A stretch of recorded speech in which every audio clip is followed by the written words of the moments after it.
Hello, my starlings, and welcome to the next episode of A Witch's Perspective with I, myself, me. Hello.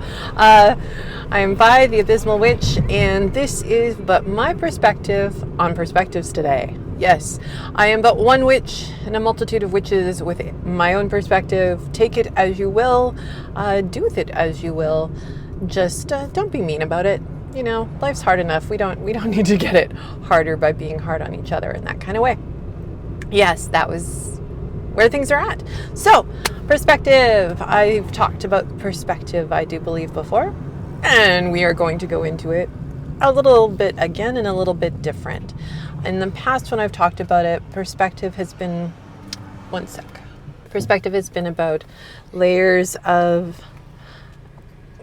seeing it as layers of glass, say, between our actual internal experience and the reality of what's going on outside, and that we have, these different panes of glass have different textures and colors and thicknesses, and all of these things affect our ability to see, if you will, or to take in the experience that is happening external to us in an authentic to the external experience as possible. So not colored by our own perspectives, not colored by our worldview and our cultural view and our beliefs and our values. And yeah, it's totally colored by. But part of the work of the Magi, I suppose, is to know yourself, is to be able to recognize when that layering of your own experiences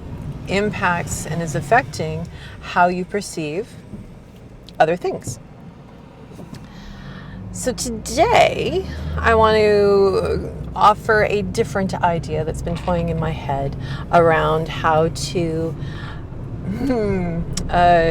conceptualize perspectives, and that is as an ecosystem. What if we were to take the idea of perspective, and instead of it being these panes of glass between us and the world, which I'm not saying it's not, these are just different ways of using idea and metaphor to explore the different ways in which our ability to perceive the world is impacted and how we interact with it, right? So it's not that one is right and the other is wrong. They're just different perspectives which offer different understandings and potentially different comprehensions to come. A little fun side note that essentially there's this whole thing in the Wiccan magical tradition on mysteries. It's probably in other ones as well, but this is where I'm familiar with it. Mysteries with a capital M, and that getting to those mystic experiences, those mystery experiences, requires taking in information and challenging our beliefs and our values and our perceptions and the way that we perceive the world. And these kinds of contemplative questions and explorations can be a really great way to set yourself up for having the experience of the mystery. You can't make it happen, you can't learn it, you can only set yourself up to have it. And coming back to the more regularly scheduled discussion on perspective ecosystems. So by perspective ecosystem, let's take a moment and just remind ourselves about ecosystems. Ecosystems are a system of ecological environments. Hey, I'm operating without a computer right now. I am operating without the ability to Google and go, hey, hey, Google, how would you define that whole ecosystem thing?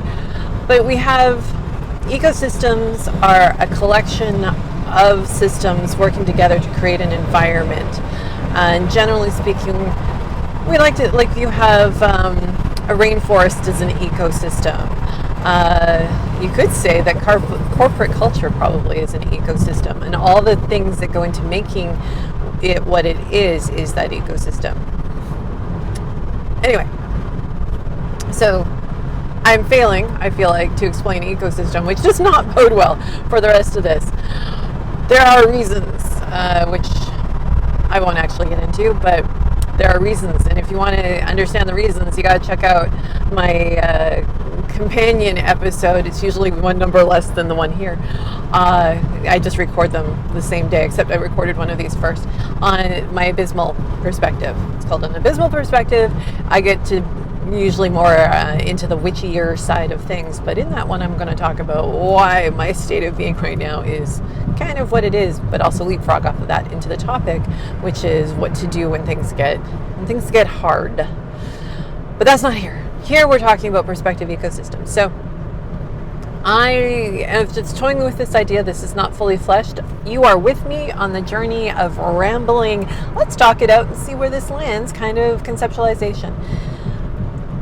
With the idea of a perspective ecosystem. So what's going through my head with that is that it's not, instead of these layers and how do they interact with each other, what comes first, and it, again, it does work.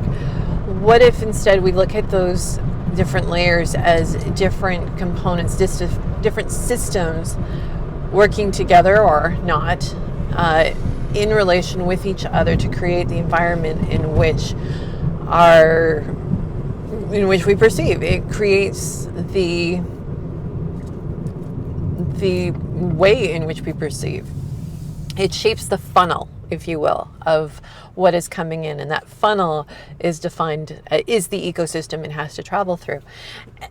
And part of, I think, why I enjoy this idea is that when we think of perspective as these planes of glass and just different qualities between them, it has a very static feel, versus if we embody or embrace the idea of an ecosystem. Ecosystems are constantly in flux. They are in shift and flow and change and essentially homeostasis, which often makes it feel like, the word to me suggests that, like, oh my God, nothing's moving. When in reality, homeostasis, like our bodies are always doing homeostasis, which is regulating us back to a standard kind of defined place. And ecosystems, if given free rein, will find their own internal balance and will stay that way. Most likely you have already encountered, but if you haven't, it's really cool. Check it out. What happened in Yellowstone Park, I think it's Yellowstone, with the geyser. There's a reason. Again, brain not all there, but reasons that I'm not going to tell you. You have to go to the other one. Yellowstone Park, I think it was, there had been a strong culling of the wolves in the area, and over time they found that the forests were getting depleted because the deer, or the antlered ones, were running rampant and munching it all down, and things were not going well for said park. So they reintroduced wolves into the park, and the wolves brought the population of the deer down into to a level that then was more in balance with the needs of the forest. And so the trees were coming back, and with the trees came the brush and the smaller animals, and they found that the reintroduction of the carnivores, oh, the horror of carnivores, topic for a different day. But okay, side commentary on, did the wolves get removed because we have issues and fears and we want to be the top predator, but something else could have taken us out, and maybe they actually removed the wolves for their own freaked out selfish reasons. And of course there is this whole conceptual notion that death is bad and that cycle of life thing, and like the wolves are evil and mean and cruel because they kill other things, and we all kill other things in order to live. We just, if you're a vegetarian, you're not doing it to animals, but still, this is a natural order of things, but our ways are better, except not, because ultimately that other half of that cycle, the half that goes, we're going to eat you and you will be tasty and we will keep the system in balance, and that's what it comes down to. So healthy ecosystems have these checks and balances that bring it back to homeostasis. As I say that, I question the use of the word healthy, because I think a lot of our perspective ecosystems are very determined actually to maintain a homeostasis of belief that is not necessarily in and of itself healthy. Just because it's in balance, it could be in balance in a way, internally in balance, but out of balance with the rest of the world and the planet and all of that. I think that's actually the bigger issue or question, is coming into balance with, God, all of my things are just suddenly out of spatial whack. Sorry. The brain is special. Brains are special, and you should train your brain well, and you should take care of it, and it will take care of you. Perspective ecosystems. So by having this view of an ecosystem, oh, that's right, I was in the healthy part. My story for the rambles and the lack of cutting, because I don't think there are followers. So, it doesn't really matter. I'm just doing this insanity to talk to myself, which is also true. But if you are listening to this, just know that I do appreciate that someone is taking this in, maybe shaking your head, but still taking it in. So with the ecosystems, that balance of our own perspective ecosystem, are we in sync and in balance with the greater ecosystem of which we are a part? When I think that gets out of balance, we have modern day America, quite possibly. I'm going to pull back to, again, the idea of the ecosystem being multiple groups of things.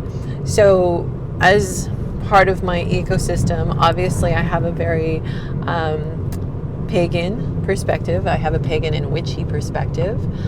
I have I'm born cisgendered and considered myself straight. I was a straight white woman for much of my life before peeling away some of that masking layers and discovering that wasn't quite accurate, and that so I kind of hold both that cis hetero woman perspective and narrative, but more recently is the queer perspective. We'll just call it queer. I've also come to realize that I perceive things through a lens of neurodiversity and how that shifts things. And there's all kinds of cultural impacts. I was not raised in a Christian household per se. We didn't go to church. There was no real religious anything growing up. Christmas was very secular. Birthdays were birthdays. We lived a very secular life. No, not saying that there wasn't an underlying background belief of, sure, God, it just wasn't part of something we engaged with. But the society I grew up in absolutely is a Christian society, and has informed itself into my psyche in ways that I am still unraveling and being unraveled from. And that's just a reality as well. Our ecosystem is not just made up of what we decide internally, but what has been grafted onto us, what we have been steeped in, how we were raised. We take on the nervous system of our closest caregivers in a lot of ways when we are in those very early developmental stages. And that would also include the reactions that people have, those caregivers would have had to other people, to ideas, to the world around them. And we take that in. It kind of reminds me in this moment of how fears can get passed along. And I've known parents who themselves have perhaps an intense fear of spiders or dogs, and are trying their best to not have those reactions around their young children, in hopes that their children don't acquire those same fears and then get trapped in that fear perspective. But for the parents, that is part of their perspective ecosystem. is that that thing is scary and I will react like that automatically to it. Thus the concept of ecosystem. Another reason I like this is the fluidity it gives to what aspect of the ecosystem is most prevalent in the moment. And you could do this with the panes of glass as well, like which one is, perhaps more obvious or evident or having the greatest impact. But I think the concept of an ecosystem makes that a simpler thing to engage with, to go that at the moment, we have an overabundance of deer, and that is the main perspective that is rushing forward. Essentially, if you're engaging with the world and something triggers a reaction that is based out of your religious perspective, then that's going to come to the forefront. And if you're wondering why does this keep moving, it's because I need to tighten something and I am driving and I can't tighten and drive at the same time, right? Maybe I can. Maybe I can't. But it's shifting back. And I'm sorry. I'm sorry for all the chaos. I'm sorry that I keep sorrying each of these episodes. It's very, very Canadian of me. Okay. So that's the perspective ecosystem. And the idea that is we can... there we go, hon. I have a potion in the back. She's back there. You can't actually see her. She's riding with me, hopefully nicely tuckered out because we've had quite the fun adventures today. But she is there, and I had the windows closed because there was a guy having a little moment on the side of the road and we didn't want to engage with that. And it did make it awfully hot in here because, oh my God, poor us. There's no AC in this car. It's a rough ride sometimes.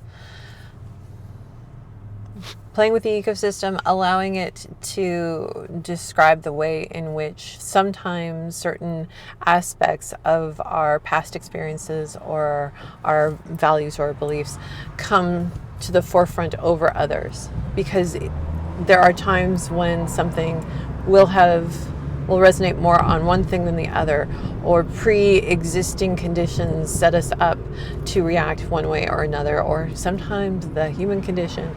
So I think we could also explore how some of this comes from, if we think mob mentality, right? That is literally the group mind taking over and hijacking whatever other perspectives are being held. We let go of, and often I don't think it's intentional at all, it's more of being drugged and have it taken from us, our ability to easily, separately assess and make our own decision on what is happening, but rather fall into that energetic zeitgeist group mind that happens when there is that mob agreement on something, and the whole energy and everything gets built up, and we get pulled into holding whatever the group's perspective is as our own. Part of that is also, I think, coming from humanity's desire to belong to a group and to be part of it and not to be separate. It is hard to be separate from the majority and the group, unless of course you love being part of the minority, but even then you're still part of a group. You're just not part of the majority group, you're part of the minority group. Anyhow,